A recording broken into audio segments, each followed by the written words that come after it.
Alright, so this is going to be a tutorial on setting up player 3 inputs for N64 Ace. Player 3 inputs are useful because they can allow you to write extra code based on your stick's current position and what buttons you have being held down. Some examples of categories which use player 3 inputs for Ace are Paper Mario any %, Ocarina of Time IQ any %, Ocarina of Time any % on the English version, and Ocarina of Time Ganondorf's Child. So what you're going to need for this is you're going to need a controller, you're going to need an input display, which is being powered, and you're going to need something that can run Nintendo Spy, and you're going to need some rubber bands or tape or whatever else.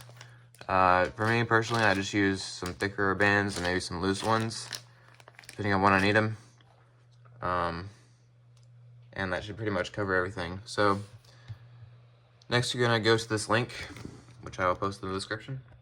This is a link to a modded version of Nintendo Spy that was made by Ouija, the Mario winner. So next you can go to like Chrome, post the link in, download the file, close out the ad once it finishes downloading.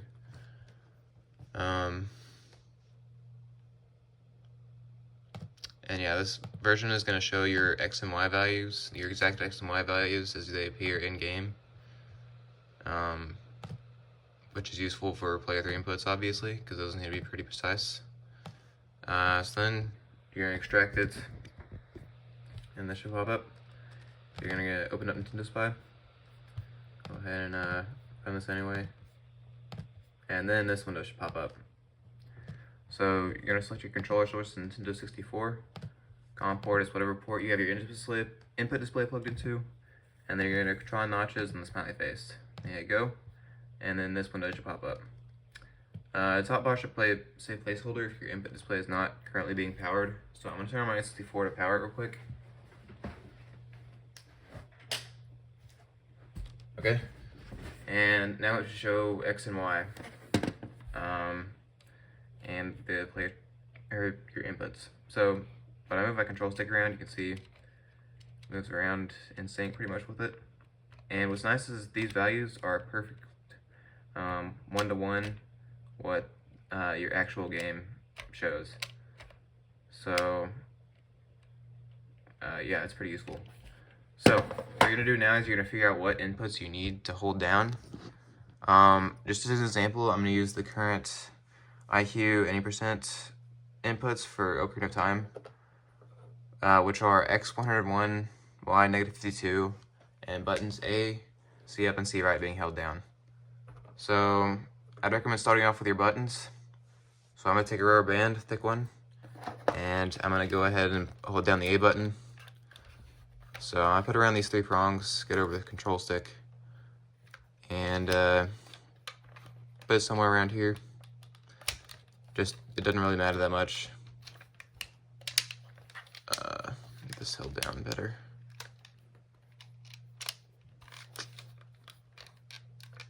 That's good enough. And you can check if it's being held down because it'll show up on your input display. So next I'm going to do is C up. And I'll probably just put it around the 3 prongs again. Let me zoom out a bit actually. So I just put it around 3 prongs, get over the control stick, and stick it on there. Doesn't really matter how. And you can check on the input display I have C up being held down, so that's good. And now I'm going to do C right. So I'll probably just like put it somewhere around these 2 prongs and then bring it around. And that should probably stay. I'll get it around the control stick. So now I have all those buttons being held down, so I can move on to my control stick. So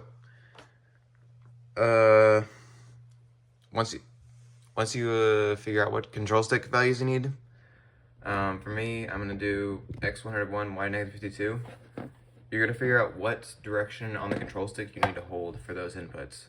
So both of mine are x is positive and y is negative, and if I hold down at the down right notch, you can see I get x is positive and y is negative. So now you're gonna do some math.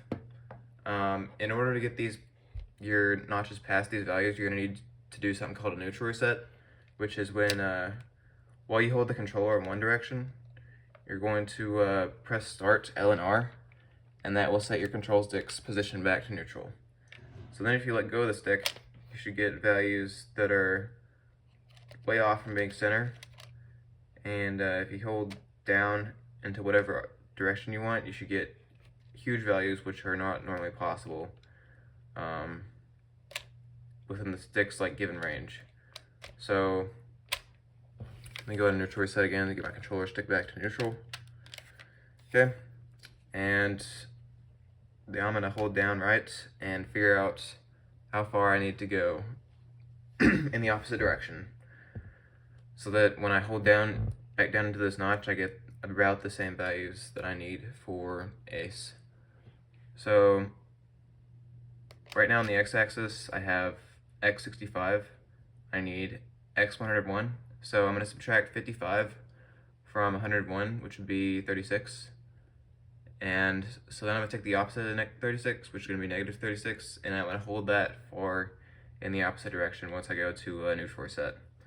So then for y, I need negative 52, and currently have negative 67. So I'm going to take negative 52, and I'm going to subtract negative 67 from it. That's going to double negative, so basically I'm going to do negative 52 plus 67, which is going to be 15.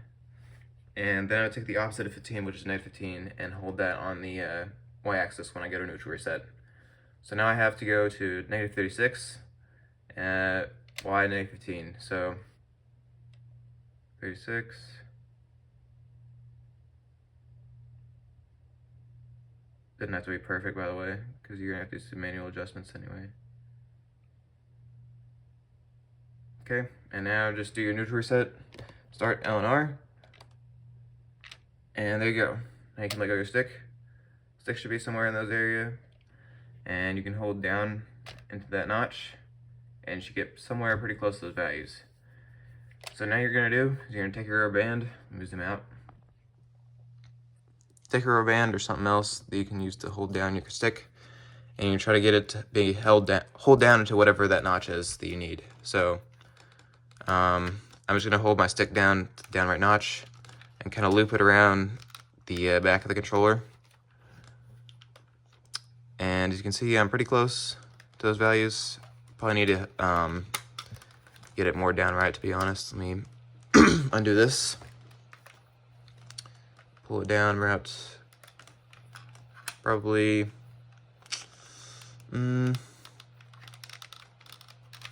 actually I might need to looser rubber band. Let me try one of these.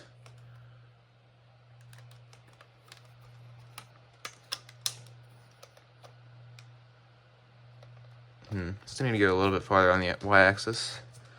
Let me get another one. Probably loop it around somewhere in this direction. Actually, I don't know if that helped at all. That seemed to have helped. Okay. So now once you get your stick kind of close to those values, you're going to start nudging it around until you get it into that position that you need. For me, I need x101, y negative 52, so probably just go a tiny bit down. There we go. Now I have my position. My control stick, all the correct buttons being held down, and so I can just set this aside. Surprisingly, these inputs will stay pretty well. And as I say that, control stick moves. Oh man, gotta get that back in position.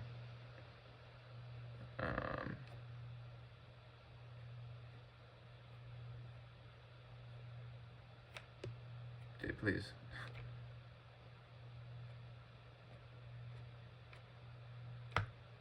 Come on.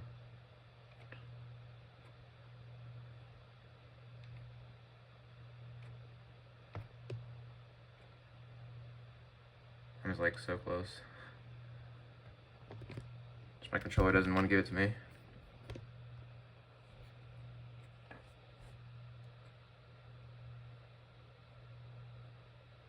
Okay. Man, come on. Okay, that's good enough. Anyway, you can just set your controller down. Try not to bump it.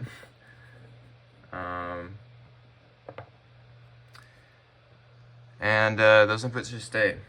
So what you can do from now is you can close out the input display and start doing runs. So your inputs will stay as through resets. Just as long as you don't power off, they should stay. So I'm gonna hit reset on my N64 just to show that yeah, they do stay. Let me go ahead and open up Notify again.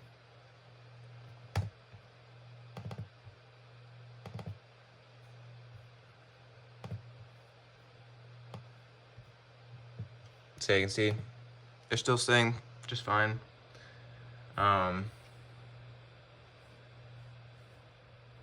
Whenever you hit reset, they will not move at all.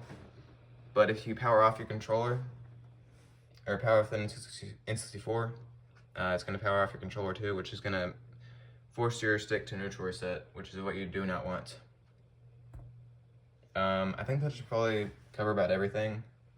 Good luck if you're trying runs with this stuff. It's pretty fun getting to set these up, honestly. Anyway, I guess that's about it.